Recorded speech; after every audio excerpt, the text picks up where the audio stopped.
Miss হবে না আপনার পছন্দের টিভি শো। দেখুন জি5 অ্যাপে একদম ফ্রি। উনি কোর্টে দাঁড়িয়ে সাক্ষীকে বয়ান ফিরিয়ে নেওয়ার চাপ দিতে পারেন না। সাক্ষী নিজের মুখে স্বীকার করছেন যে উনি টাকা নিয়েছেন। ওনার বয়ানের আর কোনো গ্রহণযোগ্যতা থাকে? উল্টে তো ওনার বিরুদ্ধে কেস করা আছে প্রমাণ।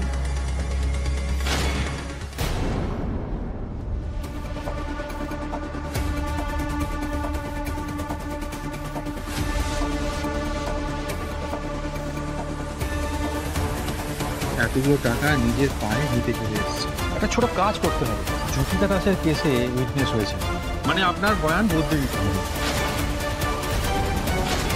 ন্যায় অন্যায় দেখার জন্য রঘুরাই আছে তো, আর এই টাকাগুলো উনিই পাঠিয়েছেন। জজ সাহেব, আমি জানি কোর্টে শুনানি চলাকালীন কথা বলা যায় না, কিন্তু আমি বাধ্য হলাম কথা বলতে। ওনাদের মুখোশ টেনে খুলে না দিলে সনাতন দার মতো অসহায় গরিব মানুষজনদের গায়ে মিথ্যেবাদী তকমাও লাগিয়ে দেবে ওরা। হয়তো বিনা অপরাধে শাস্তিও পেতে হতো সনাতন দাকে। আপনি তো দেখলেন জজ সাহেব, মিথ্যে সাক্ষী দেওয়ার জন্য কেমন টাকাও দিল ওরা। কথা না শুনলে কি হবে সেই হুমকিও দেয়া হয়েছে এই গরিব খেটে খাওয়া মানুষটাকে। দুপক্ষের পেশ করা সাক্ষ্য প্রমাণের ভিত্তিতে আদালত এই রায় উপনীত হয়েছে যে জ্যোতিকা দাসের প্রতি অন্যায় করা হয়েছে এবং সানি মালহোত্রার বিরুদ্ধে ওঠা সমস্ত অভিযোগ সত্য প্রমাণিত হয়েছে এবং কোর্ট তাকে দোষী সাব্যস্ত করছে।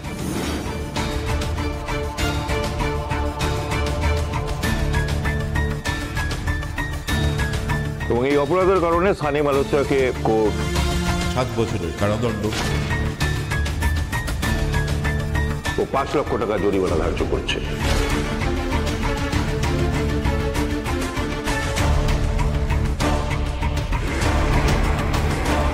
জ্যোতিকা দাস যদি সানি মালহোত্রার থেকে মানহানির কম্পেনসেশন আদায় করতে চান, তাহলে কোর্ট তাকে সে অনুমতি দিচ্ছে নতুনভাবে আপিল করার জন্য।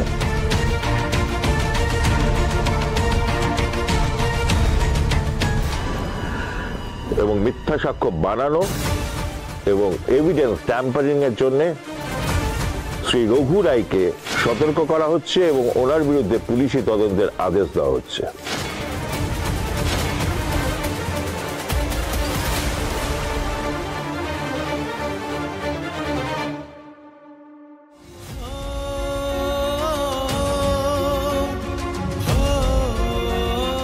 কোর্টরুমে সত্যি মিথ্যে তলিয়ে যায় একজন তুখোর এক্সপার্টিস আর এক্সপিরিয়েন্সের উপরে। আরে আমি কোন চা কোর্টের চেয়ার টেবিলও বলে দিতে পারে এই যে দুটো জায়গাতেই রঘু রায় তোমাকে বলে বলে 10 গুণ দেবে।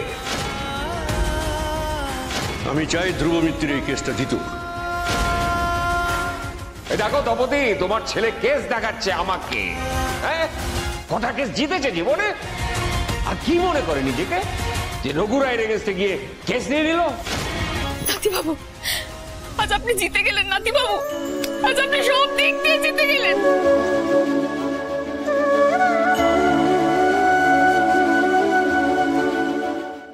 জি5 ডাউনলোড করুন আর সব এপিসোড দেখুন একদম ফ্রি।